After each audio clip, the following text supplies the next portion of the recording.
देखो सबसे पहली बात हमारी कमजोरी क्या है, हम परेशान हो जाते हैं। संसार में देखो तो परेशान, परमार्थ की तरफ देखो तो हम परेशान हो, ये हमारा आदत स्वभाव बन गया परेशान होना। थोड़ा सा धैर्यवान बनो, गंभीर बनो।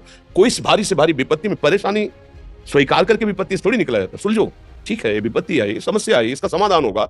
ऐसा थोड़ी कि हमें नष्ट कर देगी। अगर अभी हमारी बड़ी हानि हो जाती है, हम कल इससे बड़ा लाभ प्राप्त कर सकते हैं। हमको एकदम बिल्कुल गंभीर रहना है, इतने कमजोर नहीं बन जाना। अब वो गए तो क्या होगा, अब वो वस्तु गई तो क्या, पद गया तो क्या होगा। प्रयास किया था, ये पद मिला था, इससे बड़ा पद प्राप्त करूंगा, मैं इससे बड़ा महान बनूंगा। ठीक है एक बार गिर गया, गलती हो गई, दंड भोगूंगा, फिर इससे ज्यादा संयम में रहूंगा। बिल्कुल मतलब एकदम फ्रेश दिमाग रखना चाहिए।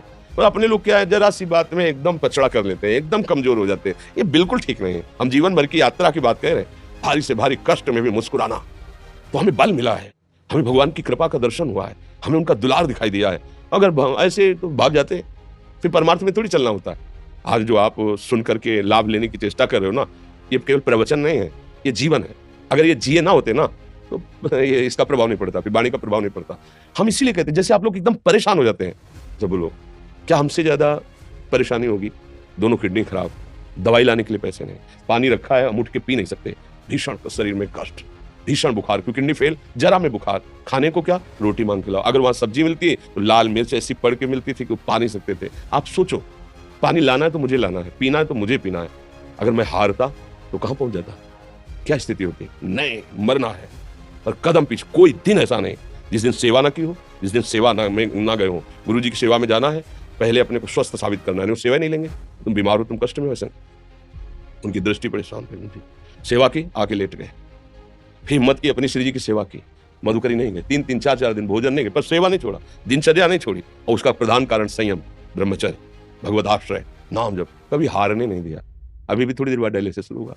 हारने, आपको हारे हुए नजर आ रहे हैं, शरीर में पीड़ा है, किडनी फेल है, ऐसा तो हम स्वस्थ बैठे हैं, पीड़ा है, बार बार प्यास लगती है, थोड़ा थोड़ा पानी मिलता है, हर, लेकिन हम आनंदित हैं, हम प्रसन्न हैं। हम लड़ाई में हारे नहीं हैं, ना हारेंगे, हम जीत चुके हैं।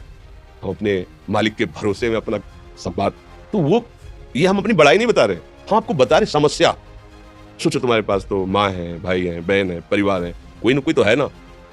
मेरा किसी ने कभी जीवन में ध्यान भी नहीं दिया। क्यों? बचपन से बाबा जी बन गए, किसी से प्यार नहीं, किसी से संबंध नहीं, कोई जानकारी नहीं, हम कहाँ हैं, वो कहाँ, किसी से कोई मतलब नहीं। अच्छा, जवान साधु कौन श्रद्धा करे? कभी गांव जाने की हिम्मत नहीं पड़ती कि रोटी मांग ले। पता नहीं लोग क्या सोचेंगे, क्या भावना कर ले। हम दरवाजे पे खड़े हैं, क्या कैसी भाव, जो हमारे सामने आकाश वृत्ति से आया यौवन अवस्था में, वही पाया, अन्यथा भूखे रह गए। जब हम हर समय अपने को विवेक के द्वारा सावधान रखे तो हम कभी निराश नहीं हुए, कभी उदास नहीं हुए, कभी ऐसा नहीं लगा कि यार हम दुखी, कभी नहीं लगा। उसी का फल है कि उस सुख का संकेत मिल गया जहां दुख की निशानी भी नहीं है। वही उसी के बच्चे हो, हम सब उसी धातु से बने हुए हैं। हम इतना क्यों परेशान हो जाते हैं? हम ये देखते हैं अपने लोग, थोड़ी बात बिगड़ गई परेशान, नहीं बिगड़ी तो बिगड़ जाने की संभावना में परेशान है। आज सुख है लेकिन कल सुख छिन जाएगा, तो हम आज के सुख में सुखी ना होकर कल के दुख की आने की संभावना में भयभीत हो। मतलब क्या हमारी सोच रह गई? हमको इतना बलवान बनना है कि सुख और दुख दोनों हमको छू न सके। भारी से भारी सुख की व्यवस्था है तो अहंकार नहीं, हर्षित होकर किसी का अपमान न करे कि हम धनी, हम पदाधिकारी, अमुक।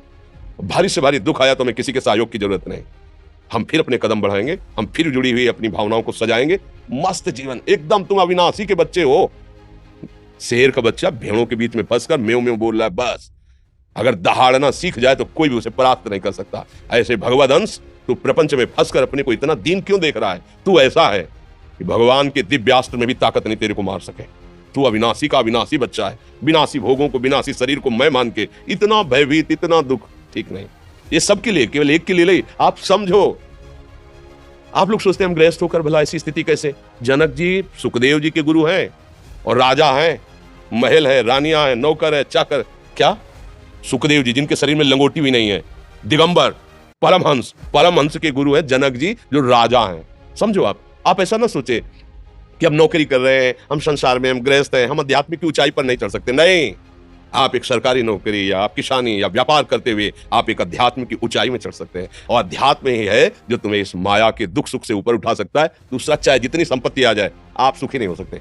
सब देख लो, आंख खोल के देख लो, अध्यात्म ही है जो तुम्हें हर कष्ट सहकर मुस्कुराकर जीने का रास्ता बता देगा कि आप आनंदित हो जाओगे। कुछ नहीं बिगड़ा, अध्यात्म है तो कुछ नहीं बिगड़ा, अध्यात्म नहीं है तो कुछ नहीं बना, कुछ हाथ नहीं लगने वाला।